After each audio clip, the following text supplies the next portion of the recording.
Stepping back, I would say the industry, I was talking to Joe earlier, feels a bit punch drunk at the moment. It's like the volume of change in a short period of time has left people scrabbling a bit to work out what this means for them, what they think about it. And that's not necessarily a criticism. We've moved, there was quite a long process of connections reform thinking about first readiness, but the idea of aligning to a strategic plan to 2030 and what that might mean emerged in August. And it's clearly quite a complicated thing when you have an existing landscape of 700 gigs of projects and you say we're going to now rethink that whole landscape based on, is it aligned to a strategic plan? And you can see that in the volume of documentation, I think, that's come out. I think someone said 500 pages. I don't know if it was actually count his list. And obviously a relatively short time to think about that. And yet, I think there are also some areas where there's still a lack of clarity, and I'm sure we'll come to that.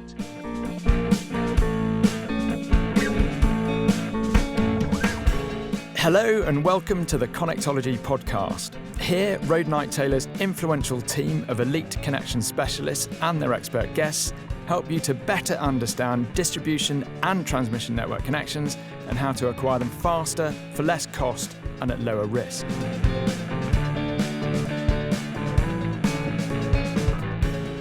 Hello and welcome to another episode of the Connectology podcast from Road Knight Taylor. I'm Pete Aston and I'm very excited to be joined by three wonderful guests this morning. We have Nikki, Pillinger, my fellow Connectologist from Road Knight Taylor. We have Merlin Hyman, Chief Executive of Regen, and we have Joe Colebrook, Head of Grid Connections from Innova. Hi. Welcome. And thank you. Thank you for coming. Could you just all three of you just give us a bit of an intro to who you are, what you do as a day job? Nikki, could we just go to you? So what things do you do in a normal course of a week? So I do mainly distribution connections. So I work with various developers delivering projects. I also do a lot of industry engagement and sit on a lot of the scrutiny panels and industry groups and steering groups. Okay. And could you just tell us, Nikki, why are we four here? What's the linkage between us four in the room? So me and Joe co-chair the Regen Grid Working Group, which of course Merlin is a Chief Executive of Regen and sits on the working group with us. Yes, and I probably should have said already that we're here to talk about all things connections reform. What else? Joe, just go over to you. Give us just a brief insight as to the scope of your role. Yeah, as Head of Grid Connections, Innova have a portfolio of distribution projects, transmission projects, everything from operational projects to early stage development. So me and my team, we work throughout the process, working to develop and deliver those projects, mainly engaging with the networks and the NISO. And okay. It's going to be great to have you on the podcast, particularly just so that you can give us that sense of what all these connections reform changes mean for you as a developer. So I think that's going to be great to get that angle on it. Over to you, Merlin, if you give us a bit of an insight as to what you do.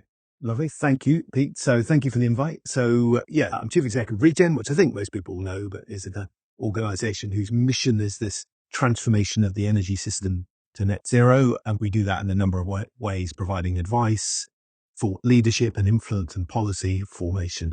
And then we also have a membership of kind of whole system or membership of organisations involved in the energy transition who want to work with us to address some of the policy issues and barriers and challenges. And one of those areas we work on a lot and have worked a lot over many years is the grid.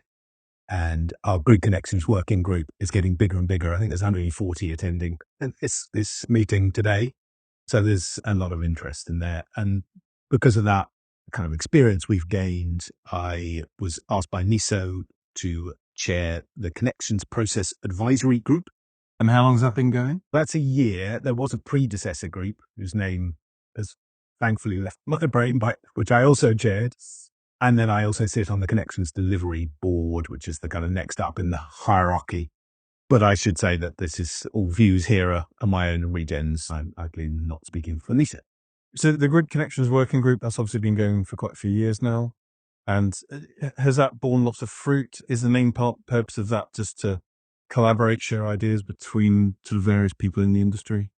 Yes, I'd say the main purpose is action-oriented, is to try and bring together industry. And when I say industry, I'm thinking quite broadly, so including, say, local authorities, community groups, as well as mainstream developers, So the kind of full range of organizations involved in this transition, and to agree on areas we want to see change and influence. So, the group's done some excellent work, for example, with ENA and DNOs around technical limits, issues, and encouraging them to make changes, etc. So it's very much an action that's trying to improve things.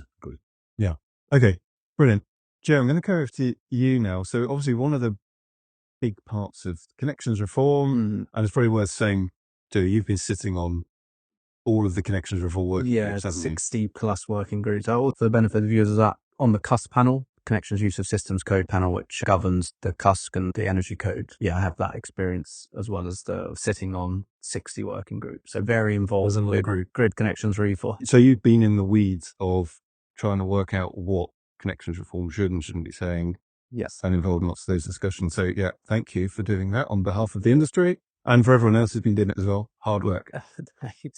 Yeah, I would say, I think the working groups obviously focused on CMP 434 and 435. So the gated process and the window application windows that we're trying to implement. The methodologies that came out of that the NISA have recently published is not something the working groups would really be able to scrutinize. Obviously, there's a separate consultation for that. Yeah.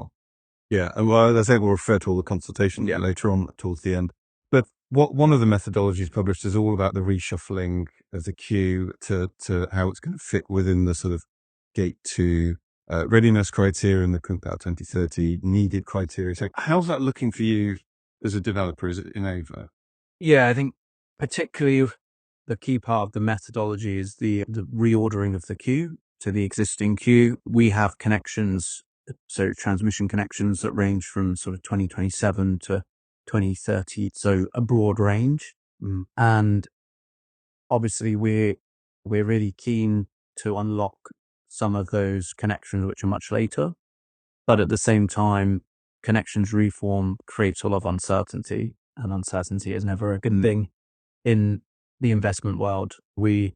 These projects which we're looking at in 2028, there's a lot of work that needs to happen now in order to build them. So even though we've got planning on several of them, we've got various supply chains that we have to consider. So the supply chains in the UK at the moment, or generally in the world, I think for electrical items are very long. I think 33 kV, you're looking at 52 weeks.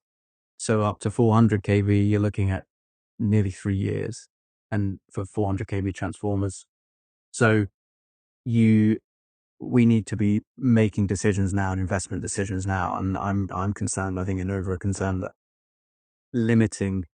creating uncertainty for any project post 2026 to 27 and beyond is going to potentially slow down investment over the next couple of years or year and that potentially creates that vacuum in 2027, 2028. If we can somehow mitigate that and allow projects that are ready to build to keep investing and keep developing their projects, I think that would really help alleviate a lot of the concern in the industry.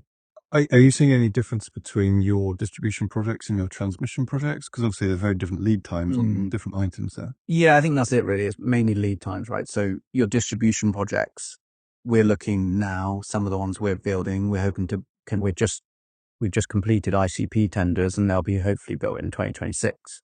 The next batch is looking at ICP tenders next year for 2027. So already it is going to have an impact on them. There is that lead time, but obviously compared to transmission, those lead times are a lot less. So it's less of an issue. And within the methodologies that have been published, there is an allowance, isn't there, for schemes that are in construction and going to be energized by the end of 2026, that they're not going to get caught up in the reshuffling. But what's Innova's view on that? I think because of the reason we just said, I think we would like it to be longer because there's obviously a lot to build and we want to be able to build stuff in 2028. And I think the danger is that this pushes a lot of those projects out a year. And that means that there'll be that hole in 2028. And we've already got a lot of constraints on the grid resources in the country, both engineers, supply chain, everything. So having a year potentially back ends everything to the end of 2028, 2030, which we don't really want to do. We want to be building stuff in 2028. But yeah, what was the other part you said? I was just talking about the 2026 and I guess some of the ambiguity around the wording within the sort of 2026 construction. Oh yeah. So you're talking about they've got to be under construction. I think there's a lack of clarity about what construction really means. Like I have yet to see. Does it mean you've got contract signed? Does it mean you've got a spade in the ground? Like it's very ambiguous about what that means. And I think that's something that the NISA really need to clear up. Yeah, I think so. And Merlin, from your point of view, are you hearing other developers saying similar things around this issue of 2026 and in construction or not? Yeah, I think stepping back, I would say the industry, I was talking to Joe earlier, feels a bit punch drunk at the moment. It's like the volume of change and in a short period of time has left people scrabbling a bit to work out what this means for them, what they think about it. And that's not necessarily a criticism. There was quite a long process of connections reform thinking about first readiness, but the idea of aligning to a strategic plan, CP 2030, and what that might mean emerged in August. And it's clearly quite a complicated thing when you have an existing landscape of 700 gigs of projects and you say, we're going to now rethink that whole landscape based on, is it aligned to a strategic plan? And you can see that in the volume of documentation, I think, that's come out. I think someone said 500 pages. I don't know if anyone's actually counted list. And obviously a relatively short time to think about that.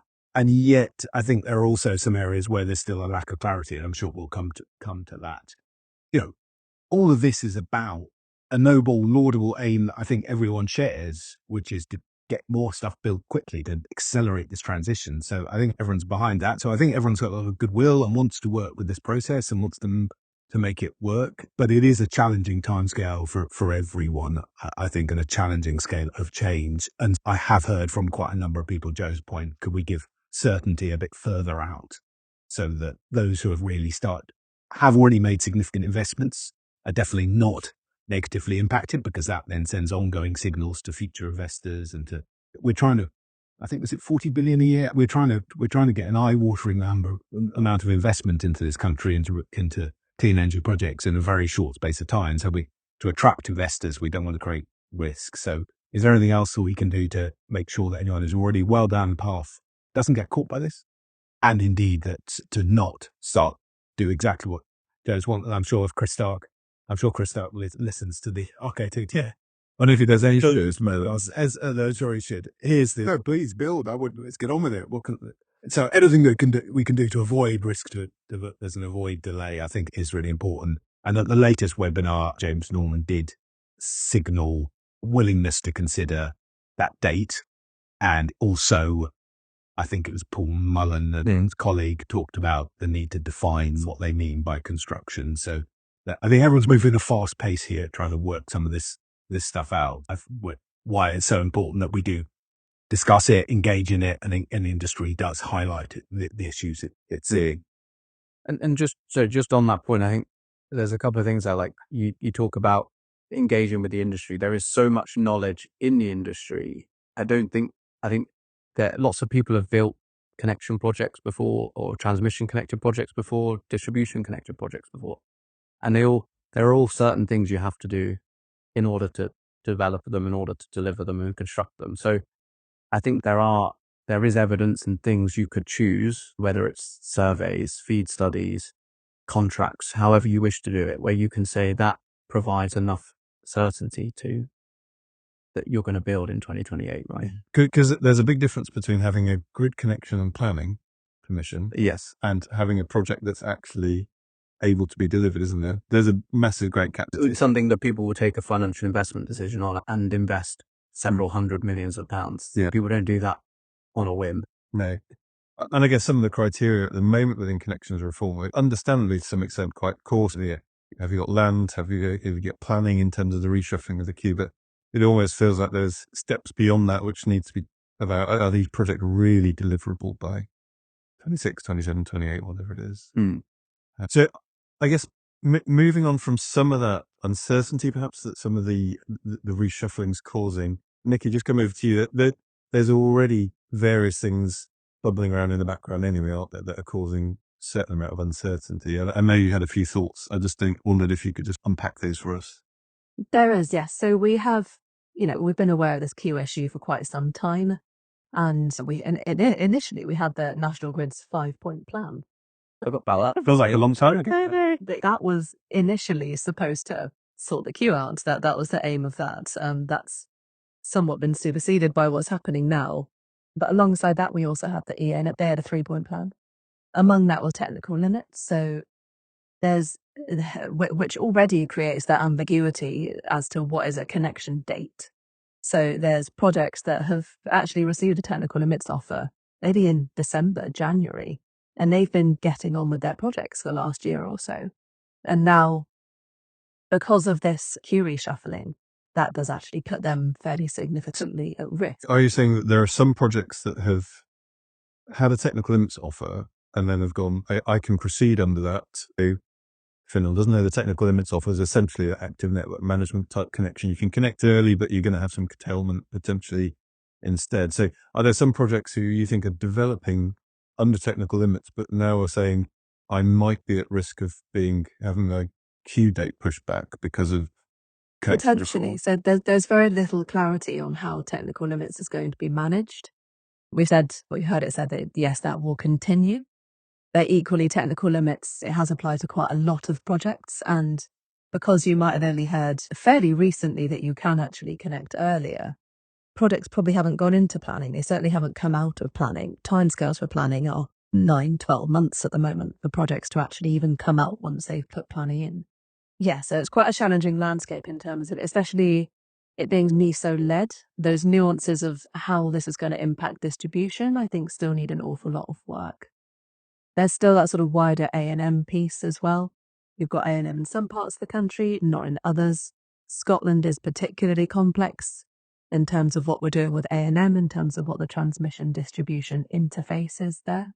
Yeah, so there's still things like that are in play and kind of maybe the process hasn't been fully sorted out yet, that we're putting another process on top of and need to be thought out a bit better. Do you think we're moving at such pace, everything's being layered on top of each other, and do you think the interactions between them have really been considered? And more likely, when you really get down into the trying to make this operational, like it's all well and good writing a policy, but when you actually go, okay, we need to implement this, do you think that's really been thought about, and how connections reform interacts with technical limits, or financial commitment interacts with technical limits, all those things? And that's what worries me as well, is that hasn't particularly been considered. And we've also got that question of enduring technical limits, which many customers want, which is a fairly unanswerable question at the moment, it seems. Yeah. So we have, as Regen's Queue Connection Group, raised those issues direct with ENA. And I think our thinking is to put them out in an open letter at some point, but with this sort of blizzard of stuff coming out, I think we'd be so. If you don't get your open letter out pretty quickly in this game, the world's moved on, and you need to act pretty quickly. And as changing hats as chair of CPAG, I have asked ENA to come present to the group this week on how this reform applies at distribution. And they're clearly thinking hard about that. But I think from their point of view, until we had the overall process, the sort of the kind of transmission overall process, it was almost impossible to decide how you were going to implement that at distribution. Makes a lot of sense.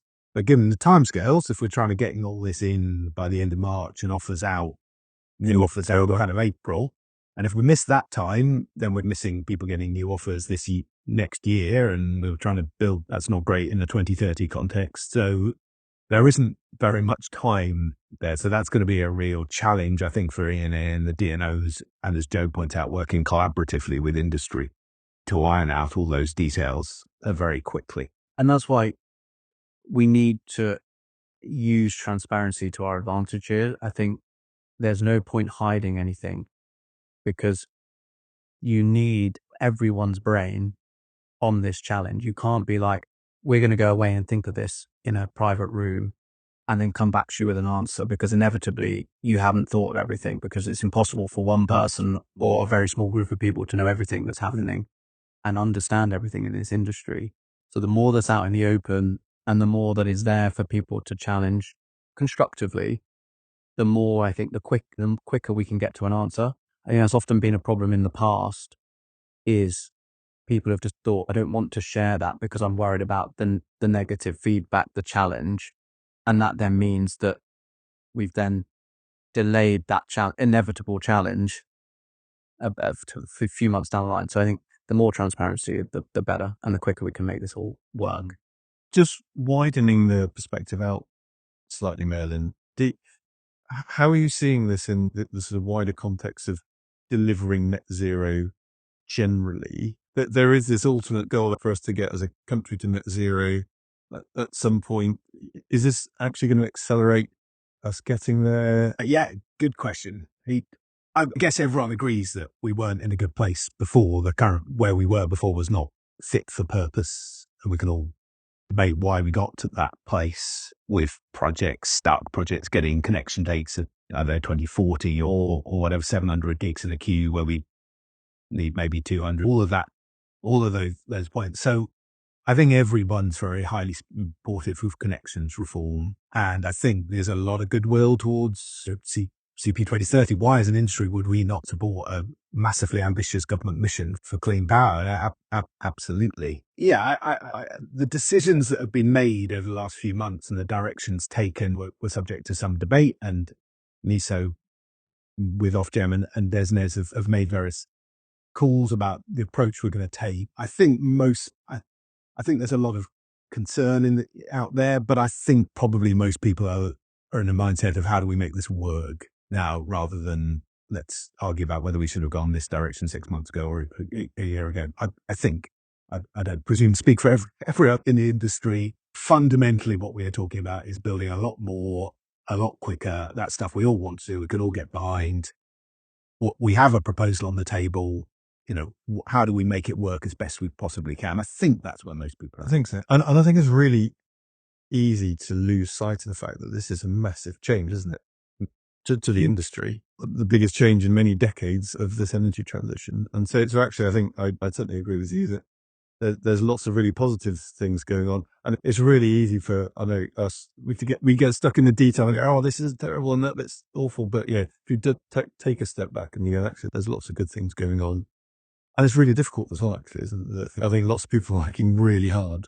I do not have any sympathy with, I have a lot of sympathy, for people in NESO, particularly NESO, but across the industry. Like, this is not an easy challenge. We're not saying it is. I think, again, that's why the more we're allowed to debate and collaborate and discuss it, the more we can hopefully come to a good place. I'm engaging a lot with, as we do through CPAG and CDBs, with NESO, Ofgem and DESNZ. I think they would all, maybe it feels sometimes that they're going off into a dark room. I don't think that's their intention. And I think they would entirely agree with Joe that this needs to be a collaborative process. Someone has to make a decision in the end, and that's what they're there for, as in the job title.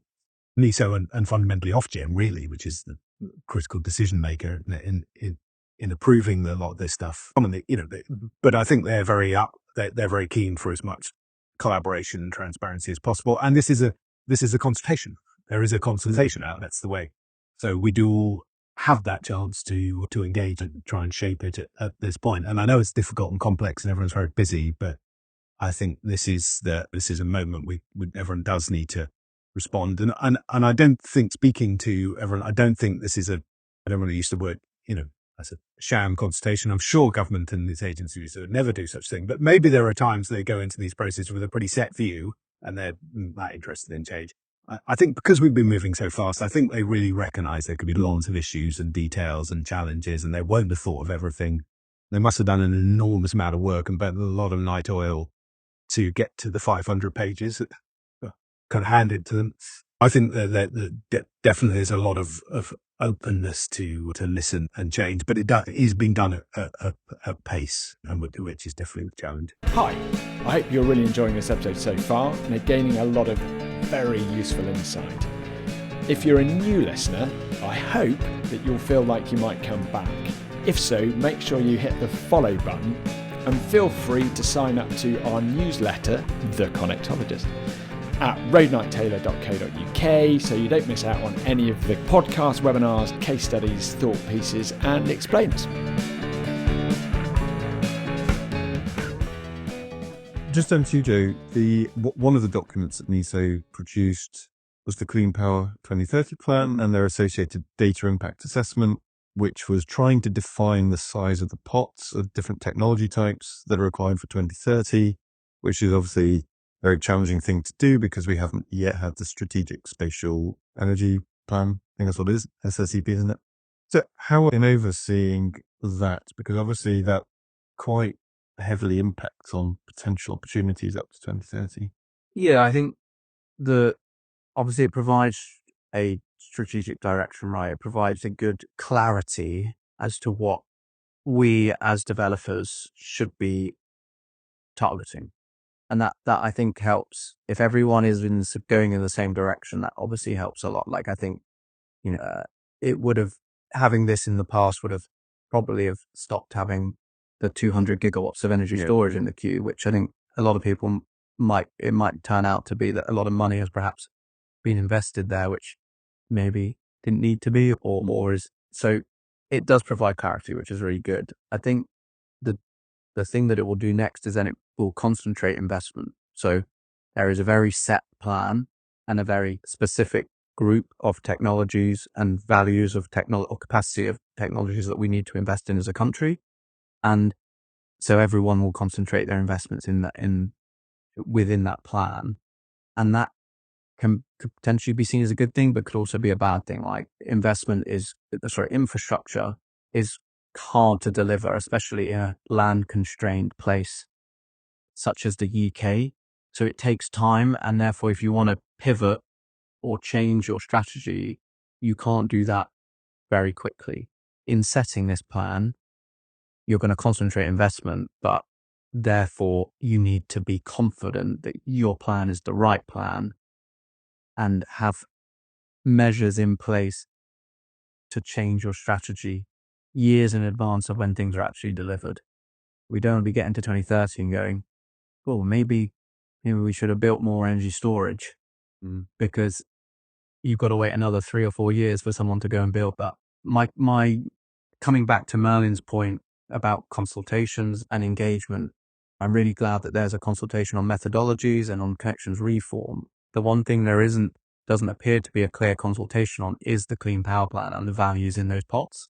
I'm not sure how we as an industry can be sure that they have been robustly challenged. Because we don't yet have complete clarity open as something, the methodology that they use to develop those pots. We don't even have complete clarity yet on what the regional pots are. The NISO have said that they will publish them soon, but it's that we don't even know what the regional pots are for each technology. We don't know how they've got to the numbers themselves. And there doesn't appear to be a consultation to actually say what we think about them as well.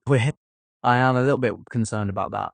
And I appreciate it's come at pace and there's lots of things that are moving around. I think the industry would like to give their view on those pots and say, we think there should be more or less of this. So you're asking for Joe as another consultation. I hate to say it, but I think I might have it. I think it's been such a departure, hasn't it, from what we've seen from the last few decades. Had that very sort of Thatcherite-driven economics of the market will provide, the market will do its job, we will not be picking winners. Whereas we've very quickly gone to that strategic space energy planning, central government-driven, very defined view of what we want an energy system to look like, which is very challenging when we still have a privatized system. We may have the NISO now, but we still very much have a privatized energy system. And Merlin, picking up on Nikki's point around that sort of more central control of different energy technologies and where they might be going, how does that fit into a wider picture of the market? Firstly, from Regen's point of view, we have all for some time argued that if you're going to have this scale of transformation in the energy system, you do need a strategic plan. Otherwise you end up putting stuff in stupid places, and trying to make the market send all their signals is very difficult. So we're right behind a strategic plan. We think that Clean Power 2030 has been done at pace. It is, as everyone has said, a genuinely transformational document, and NISO has turned around in an impressively short space of time. There was a lot of consultation. I went to quite a lot of stakeholder events and had one-to-ones with Julian Leslie and the team at NISO. This is an incredibly exciting mission, Clean Power 2030. I would say in the context of May of COP29, an international perspectives, the UK, the question, can the UK pull this off, is recognised around the world, if you like, as an important thing. A genuinely exciting mission. Great to see a plan turn around at great pace. And government really then about to turn that into its own plan in perhaps around mid-December, which is the final plan. So this is the advice, what we've learned so far, to turn that in the final plan. So all great. Of course, as we've talked about, the kind of when the rubber hits the road and where that really starts to bite is particularly at the moment on the grid connection. And as we've identified, the kind of the size of the pot and the localities of those pots and technologies where this really gets quite detailed and difficult. We don't have a sort of pre-existing methodology or way of doing that. And I guess if I was to be critical of NISO in this process, I think not publishing those numbers has not been particularly helpful. There's some graphs you could turn into a chart. I'm sure lots of people in the industry have had ChatGPT or an intern or whatever go to filling in, looking at a line on a slightly scrappy graph going, what was that? 300 or 400 megawatts in that thing. And I think we've seen some people have pointed out that I think is it Zone 9 hosts some of those transmission connected projects that Ed Miliband approved with the Blaze of Glory, was soon after he came in, DCO projects, and that those don't appear to be on the chart. Clearly some challenges and teething problems in that process. I've referred back again to the webinar that NISO did last week, where they were very clearly, you're right, Joe, they didn't seem to have a formal consultation process on that, but they said very clearly that those are preliminary numbers, almost talked them down a bit as like, yeah, first go, of course these are going to need to change, and we're quality assuring them, and let us know all your data and input, and we're definitely up for upgrade to improving those.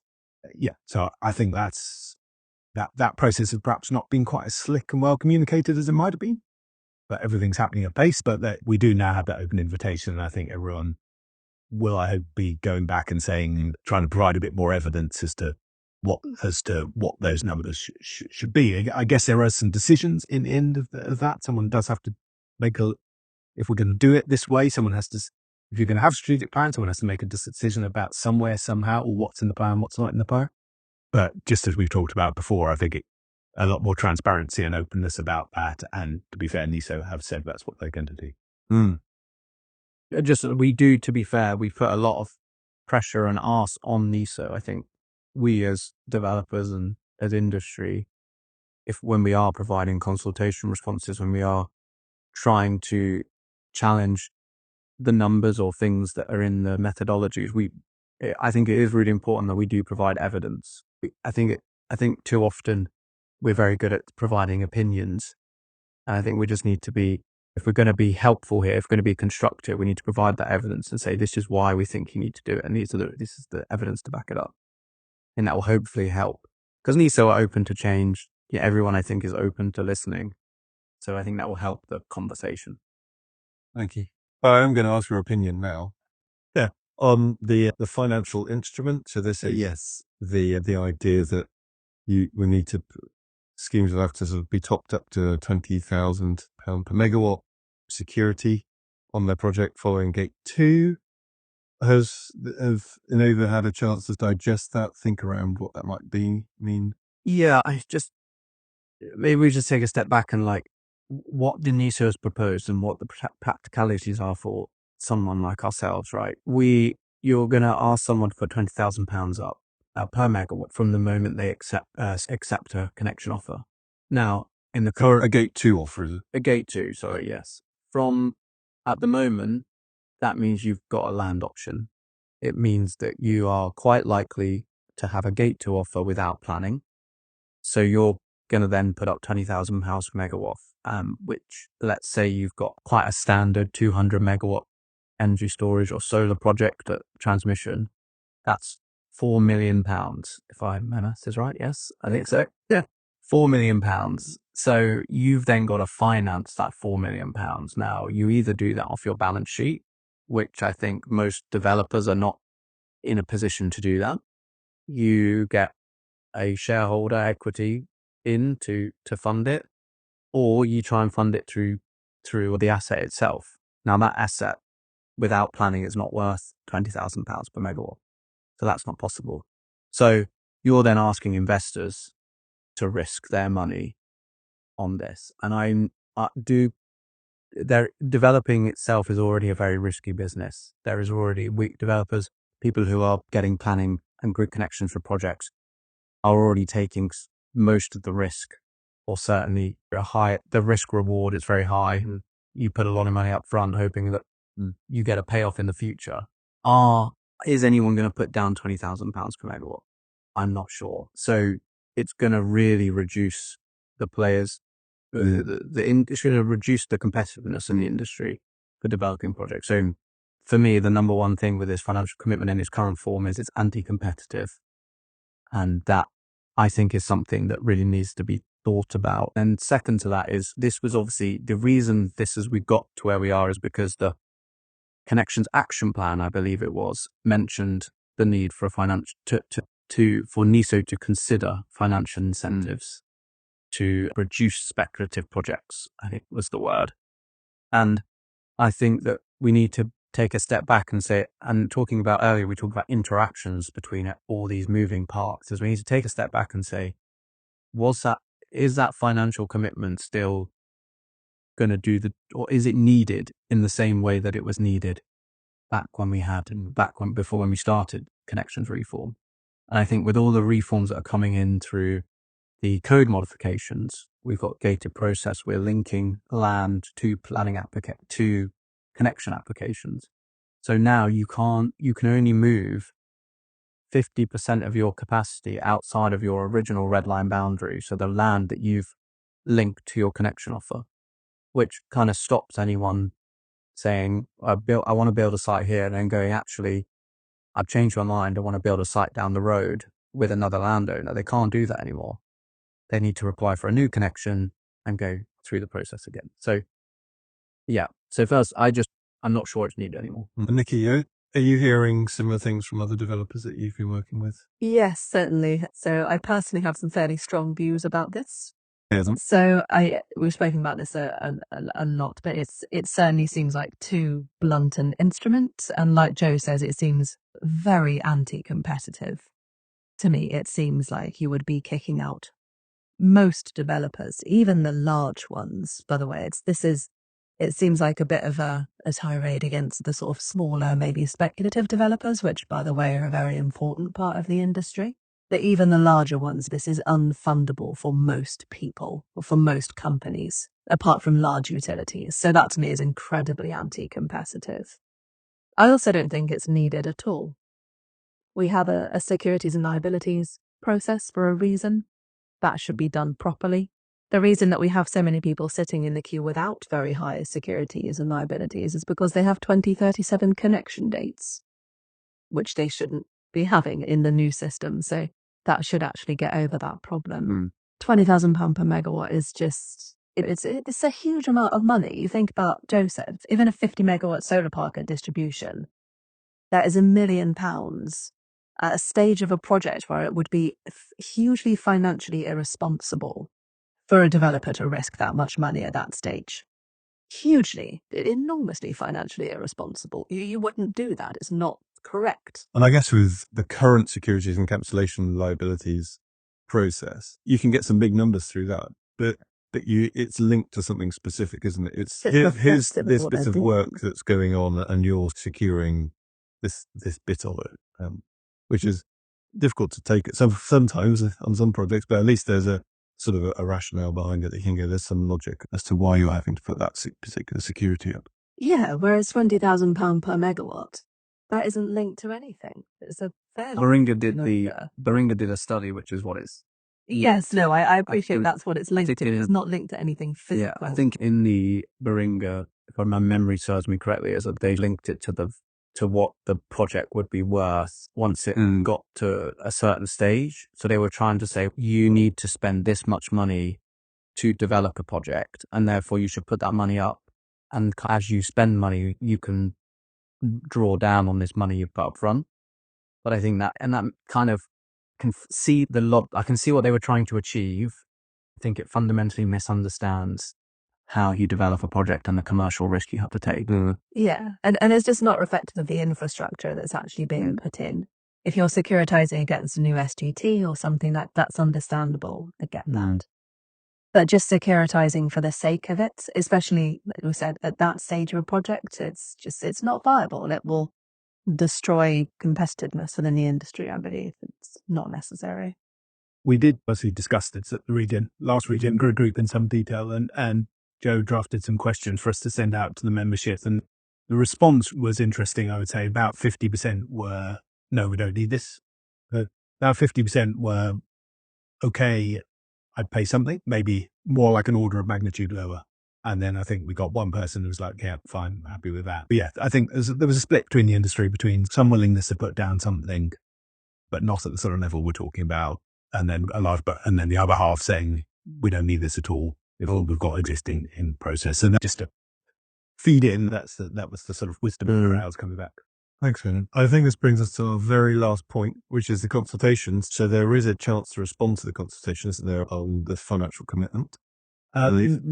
Yes, there was. You're right. There was a call for input. It's probably worth saying that in the sort of hierarchy of where we are in policy development, this is a sort of a call for input and quite an early stage, but there isn't a specific implementation or code model. It would need a code modifications. Nothing's come to Joe, and No, as you're that I'm aware of.